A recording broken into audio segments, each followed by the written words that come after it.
Bapak ibunya sekarang sudah meninggal, tapi justru harta keluarga mereka dikuasai oleh si pelakor tersebut. Karena itu dia tuh bekas pasien dari bapak saya. Saya taunya dia punya suami sama anak. Dulunya KDT sama suaminya. Iya. Dibantu sama mama saya. mama kamu. Oke, kacau juga ya. Yang kita sampaikan itu permintaan maaf dari dia untuk keluarga kita, terus tinggalin rumah itu sama kembaliin dokumen-dokumen yang ada di dia. Dia mau keluar kalau misalnya kita bayar uang kompensasi 150 juta. Oke, ini sebut saja namanya Mawar. Ya. Dia bapak ibunya sudah meninggal. Dulu rumah tangga orang tuanya dirusak oleh pelakor. Yeah. Jadi bapak kamu selingkuh dengan pelakor ini. Akhirnya bapak ibu kamu bercerai nggak waktu itu? Enggak. Oke, tapi bapak ibunya sekarang sudah meninggal, tapi justru harta keluarga mereka dikuasai oleh si pelakor tersebut. Oke, gimana ceritanya? Nah itu kan kalau misalnya kita cerita itu, kita bukan dari keluarga yang baik-baik aja gitu ya. Ya adalah terkekang gitu, keluarga terkekang gitu kan. Sampai-sampai itu pas kita tahu kalau misalnya bapak itu udah nikah lagi pas bapak udah meninggal gitu. Oke, tahunya nikah lagi pas bapak udah meninggal, baru tahu nih ya. Iya. Gimana tahunya tuh?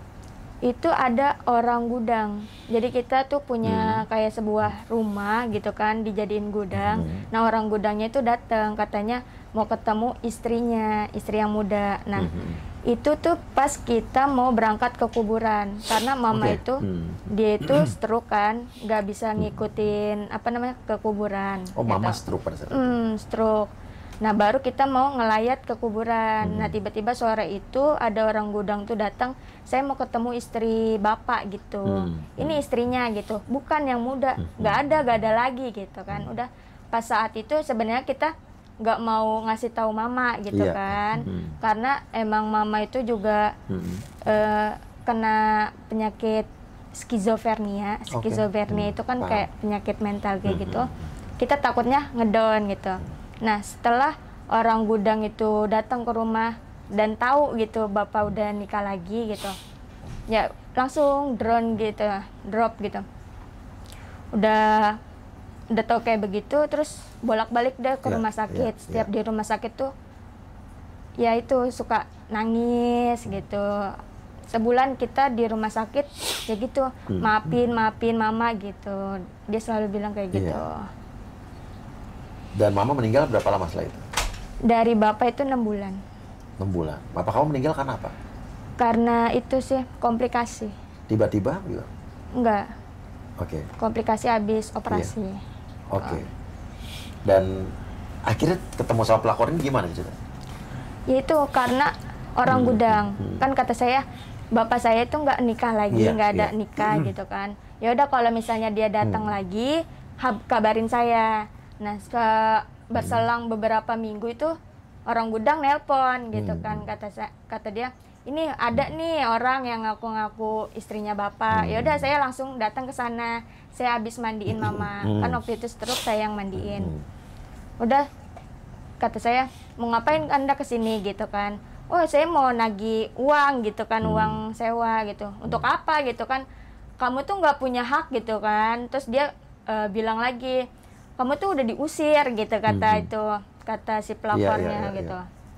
Udah diusir, kamu tuh nggak punya hak gitu. Ya kan ini kan masalah kita berdua. Kalau misalnya itu orang pengontrak tuh nggak bakalan tahu menau gitu, nggak bakalan mau urusan. Kalau misalnya kita mau bayar sewa ke siapa itu nggak mau tahu gitu kan. Yang taunya kan pengontrak, taunya itu ke bapak saya gitu. Oke, sorry, bapak kamu punya kontrakan. Oke, terus? Itu kan rumah disewain jadi gudang gitu kan. Nah orang gudang itu taunya ya bayarnya ke bapak saya. Dan saya juga anaknya kan dia tahu gitu kan. Nah tiba-tiba dia minta aja gitu, pokoknya ngerecokin orang gudang lah sama sebelahnya gitu. Oke, dia minta bayaran sewanya ke dia. Iya. Umur berapa sih pelakor ini? Kurang tahu dah Pak. Pernah ketemu muka sama dia? Pernah, karena itu dia tuh bekas pasien dari bapak saya. Oh, emang bapak kamu apa? jadi pengobatan alternatif kayak gitu. Oh, bekas pasiennya terus dinikahin sama bapak kamu. Ya saya nggak tahu ya Bang, itu nikah atau gimana gitu kan. Emang dia tuh dulunya saya taunya dia punya suami sama anak gitu. Ya kalau belum nikah nggak mungkin resmi ya Bang ya? Iya. Karena kan masih ada perkawinan kan? Betul. Oke. Karena saya juga udah ngecek ke KUA, ke Dukcapil, semuanya saya cek pas mama saya itu dirawat. Jadi pas mama saya dari RS pulang ke rumah, saya langsung ngecek ke KUA, ke Subang gitu. Saya ngecek semuanya. Oke, dan mama kamu sampai meninggal nggak tahu kalau bapak kamu nikah? Udah. Lagi? Tahu akhirnya? Bukan nikah lagi. Punya perempuan lain? Punya perempuan lain, dan itu orang yang pernah dibantu sama mama saya. Oh, dia udah tahu sosoknya siapa gitu ya? Udah tahu sosoknya. Karena dia dulunya katanya KDT sama suaminya. Iya. Gitu. Dibantu sama Mama saya. mama kamu? Oke, kacau juga ya. Oke. Dan bentuk penguasaan asetnya gimana? Iya, jadi memang kita sebutlah pelakor ya, si pelakor yang mengaku-ngaku sebagai istri-istrinya ini menempatin rumah itu. Gudang nih? Rumah, menempati rumah ini, dan kemudian sebagai kita pengacara kita udah somasi supaya meninggalkan rumah itu, tapi tetap nggak mau. Akhirnya kita buat laporan polisi lah, penyerobotan. Oke. Terus untuk saat ini memang karena sudah cukup bukti ya, ini mau gelar naik sidik. Dan sekarang dia masih tinggalin rumah itu? Untuk saat ini sepertinya sih nggak lagi, karena lagi proses ya. Tapi akses kita belum bisa, tunggu hasil dari kepolisian dulu. Oke, ini di mana?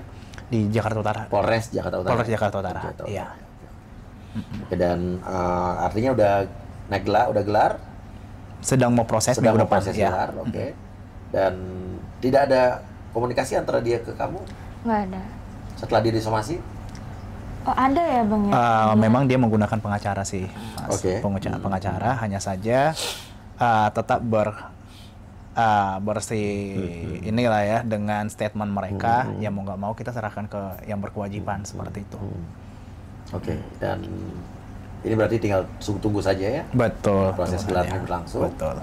Dan setahu saya kalau emang nikah siri pun, walaupun dia menikah nikah siri, ada dia tidak berhak dengan harta yang ditinggalkan kan? Karena nggak tercatat, nggak resmi. Kan, kalau menurut mau hukum Islam, ada hukum negara juga, ibarat dalam arti kata yang memiliki hak adalah istri sah dan ahli waris. Ahli waris ya, yang sah juga. Ya? Betul.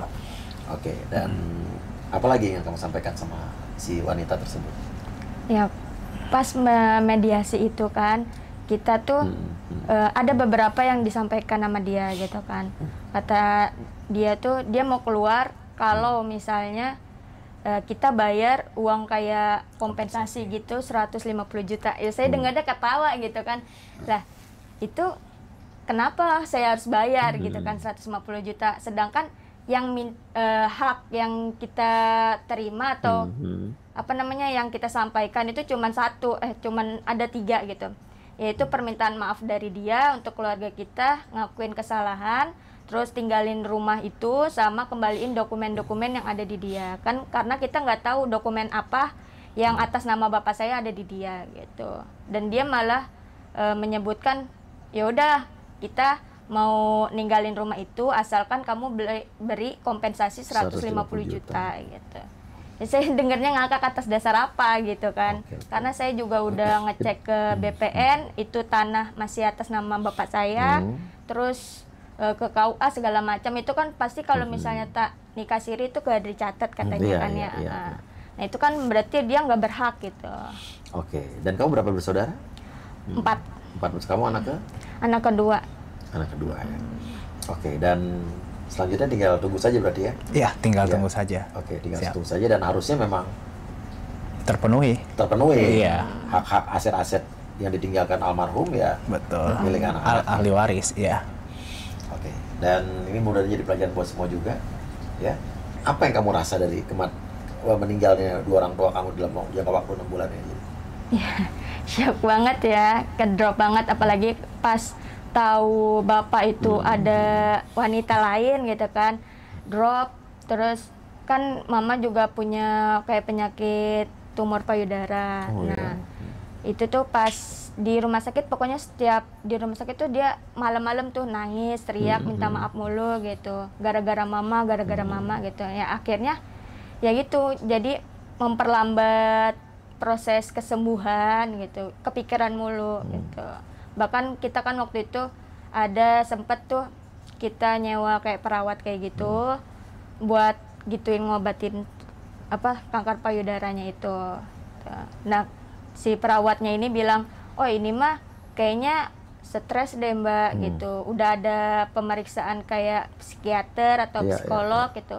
"Oh, ada," gitu kata saya. "Skizofrenia." Cuman kan nggak terlalu saya kira skizofrenia itu bisa sembuh. Ternyata itu enggak gitu. Dan kambuh lagi itu. Oke, terima kasih banyak. Wassalamualaikum warahmatullahi wabarakatuh. Waalaikumsalam.